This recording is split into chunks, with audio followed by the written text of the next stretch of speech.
Welcome back to Hidden Family Crime Tales, where we dive deep into chilling stories that often go unnoticed but leave a lasting impact. Tonight's story takes us to the quiet town of Waverly, Alabama, where the perfect family facade shattered in a moment of unbearable tragedy. Picture a small southern town, peaceful and serene, where everyone knows each other's names and secrets rarely surface. But beneath this tranquil exterior, something dark was brewing. At the center of it all was the McAllister family, once known for their strong faith and tight-knit household. But in the spring of 2023, the truth about their family would lead to a shocking crime that no one saw coming. What happens when faith and family collide in the worst possible way? How did a father, a pillar of the community, end up turning against his own son? This is the story of Pastor Jacob McAllister, his wife Helen, and their teenage son Liam. What started as a simple conversation between a father and son would lead to heartbreak, betrayal, and ultimately murder. A truth that was meant to bring freedom instead brought destruction. Let's dive in. In a town where church services and family gatherings were the norm, the McAllister family seemed like the epitome of perfection. Pastor Jacob was a man who led his congregation with grace and compassion. Helen, his wife, was admired by all for her poise and her leadership of the church's women's group. Their son Liam was the boy everyone thought they knew. Smart, friendly, and destined for greatness. But Liam carried a secret, one that no one in his family, especially his father, could accept. What unfolded in their home would tear their lives apart. It would reveal the ugly side of faith, intolerance, and a father's love twisted into something unrecognizable.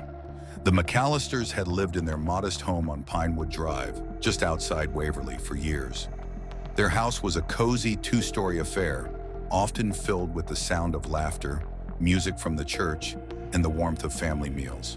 But behind closed doors, the tension was building. Jacob McAllister was known to all as a devoted pastor, a man who spoke about the power of forgiveness, love, and God's will. His Sunday sermons were the talk of the town, and he had built a loyal following at First Baptist Church. He was a man of principles, respected by everyone who knew him. Helen, at 42, was the supportive wife and mother who helped maintain the family's public image. She led the church choir with a voice that could make even the hardest of hearts soften, and her love for her family was undeniable. They seemed to have it all. Their son Liam was 17. A high school senior at Waverly High School, he was known for his artistic talent and his charisma. He dreamed of becoming a graphic designer and even had aspirations of working on video game designs. To everyone in Waverly, Liam was the perfect son, charming, well-mannered, and respectful. But he was hiding a painful secret. He was gay. Liam had known this about himself for a while, but he feared his father's reaction. Jacob's sermons were always steeped in traditional views on family and sexuality. Liam knew that revealing his true self to his father could cause an irreparable rift, but as time went on and his relationship with his boyfriend Chris Turner, a classmate from Waverly High, grew stronger, Liam felt he couldn't hide it any longer. On the evening of March 18, 2023, after dinner, Liam found himself alone with his father in their living room. The house was quiet, save for the soft hum of the ceiling fan. Liam had rehearsed this conversation in his mind for weeks, knowing that it could change everything. His mother Helen had gone upstairs to prepare for choir practice, leaving the two men alone. "Dad," Liam began, his voice shaky, "I need to tell you something." Jacob looked up from his Bible study notes, adjusting his glasses. He could tell that something was off. His son's tone was different, more serious than usual. "What is it, Liam?" Jacob asked, setting his papers down.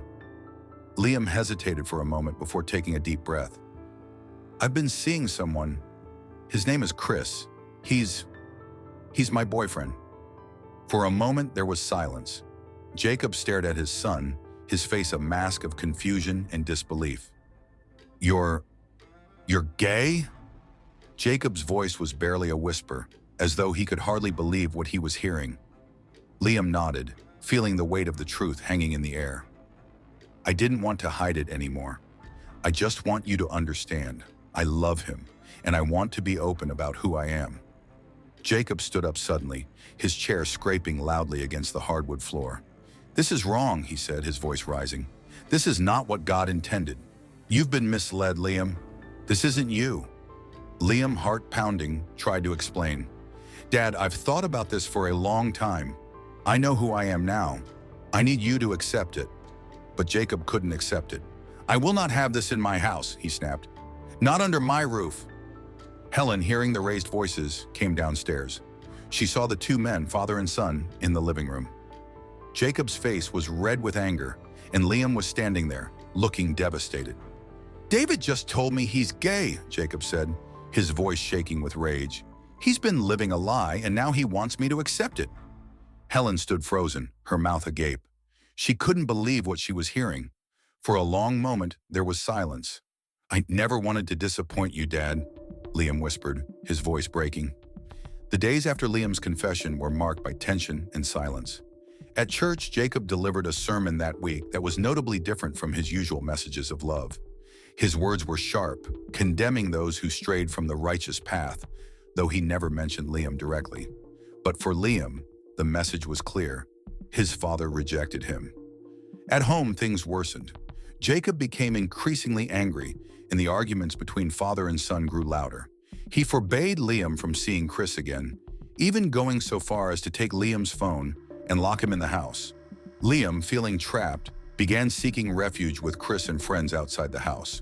The once warm and loving home was now a battleground, and the conflict showed no signs of easing. March 25th, 2023 began like any other day. Liam went to school, attended art class, and had lunch with Chris. They discussed their plans to leave Waverly someday and find a place where they could live openly and without fear. But that night, when Liam returned home, he could sense that things had escalated even further. Jacob was waiting for him in the living room, his arms crossed, his expression cold. "I told you not to see him again," Jacob spat. "You've disrespected me, and you've brought shame on this family." The argument that followed was unlike any other. The anger, the fear, the years of unresolved tension exploded all at once. According to police reports, the confrontation quickly escalated to violence.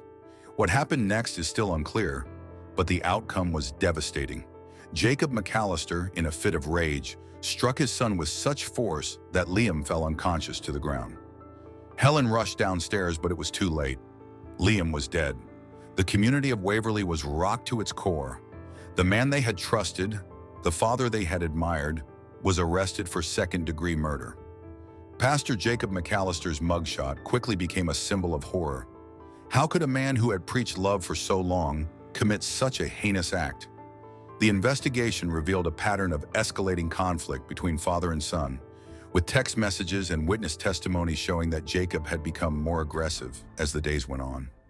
Helen, devastated and silent, was left to process the unimaginable loss of her son and the man she thought she knew. The trial was long and emotional, with the defense arguing that Jacob had acted out of emotion and that the death was an accident. But the jury convicted him of second-degree murder, sentencing him to 25 years in prison. Liam's death sparked a conversation about acceptance, faith, and the responsibility of religious communities to support their members. A memorial fund was set up in his name to help LGBTQ+ youth find resources and support in times of crisis. For the McAllisters, the story was one of unimaginable loss. For Waverly, it was a tragic reminder of how a single, deep-seated belief can tear a family apart. Liam's story serves as a cautionary tale, one that reminds us that no matter what, love and understanding should always come first. Thank you for tuning in to Hidden Family Crime Tales. If this story moved you, please leave a like and share your thoughts in the comments below. If you haven't already, make sure to subscribe for more stories like this one. Remember, behind every family's door, there's a story waiting to be told. Stay safe and take care of each other.